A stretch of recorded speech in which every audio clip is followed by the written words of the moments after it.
झारखंड की राजनीति में 4 दशक से अधिक समय तक ध्रुव तारा की तरह चमकते रहे गुरुजी का निधन हो गया। गुरुजी का शुरुआती जीवन संघर्षों से भरा रहा। 11 जनवरी 1944 को गोला प्रखंड के नेमरा गांव में सोबरन सोरेन के घर जन्मे शिबू सोरेन को बचपन में प्यार से शिवलाल कहकर पुकारा जाता था, लेकिन उनकी प्रारंभिक शिक्षा शिवचरण मांझी के नाम से हुई। शिवचरण के नाम से उन्होंने 1972 में पहली बार जरीडीह से चुनाव भी लड़ा था। शिवचरण के नाम पर उन्होंने 1972 में पहली बार जराडीह विधानसभा से चुनाव भी लड़ा था। उनकी प्रारंभिक शिक्षा उनके गांव के ही प्राइमरी स्कूल से हुई। फिर गोला प्रखंड में मौजूद राज्य हाई स्कूल में उनके पिता ने उनका नामांकन कराया, जहां आदिवासी छात्रावास में रहकर उन्होंने पढ़ाई को जारी रखा। किशोर अवस्था में ही महाजनों को देने लगे चुनौती। जब उनकी उम्र महज 13 साल थी, तभी एक घटना ने किशोर शिबू सोरेन के जीवन को बदल कर रख दिया। तारीख 27 नवंबर 1957, जब उन्हें सूचना मिली कि उनके पिता सोबरेन सोरेन को महाजनों ने मार दिया है।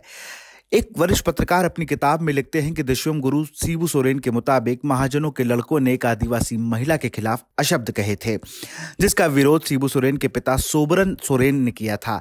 यह बात महाजनों को इतनी नागवार गुजरी कि साजिश रचकर उनकी हत्या कर दी गई। पिता की हत्या की घटना ने बदल दी गुरु की जिंदगी। गांधीवादी पिता की हत्या ने शिबू सोरेन को भीतर से झकझोर कर रख दिया। उन्होंने पढ़ाई छोड़ दी और महाजनों के खिलाफ बिगुल फूंक दिया। लेकिन महाजनों से लड़ना आसान नहीं था, क्योंकि ग्रामीण महाजनों के कर्ज तले दबे हुए थे। सूद नहीं देने पर जमीन हड़प ली जाती थी। शराब पिलाकर सादे कागज पर अंगूठे का निशान ले लिया जाता था। इन घटनाओं ने शिबू सोरेन को आंदोलन खड़ा करने का रास्ता दिखा दिया। उन्होंने आवाज बुलंद करनी शुरू की तो लोग जुड़ने लगे। इसी दौरान शिबू सोरेन ने शराब और हाड़िया के सेवन के खिलाफ ग्रामीणों को जागरूक करना शुरू किया।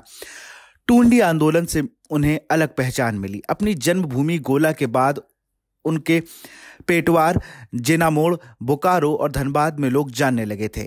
इनके समाज सुधार आंदोलन और महाजनी प्रथा के खिलाफ उलगुलान को बड़ी पहचान मिली। धनबाद के टूंडी में यहाँ 1972 से 1976 के बीच उनका आंदोलन जबरदस्त रूप से प्रभावी रहा। यहाँ महाजनों द्वारा हड़पी गई जमीन आदिवासियों को वापस कराने में सफलता हासिल करने लगे थे। शिबू सोरेन की एक आवाज पर हजारों संख्या में आदिवासी समाज के लोग तीर धनुष के साथ जुट जाते थे। एक आह्वान पर हड़पी गई खेतों में लगी फसल काट ली जाती थी। टुंडी के पोखरिया में उन्होंने एक आश्रम बनाया था, जिसे लोग शिबू आश्रम कहते थे।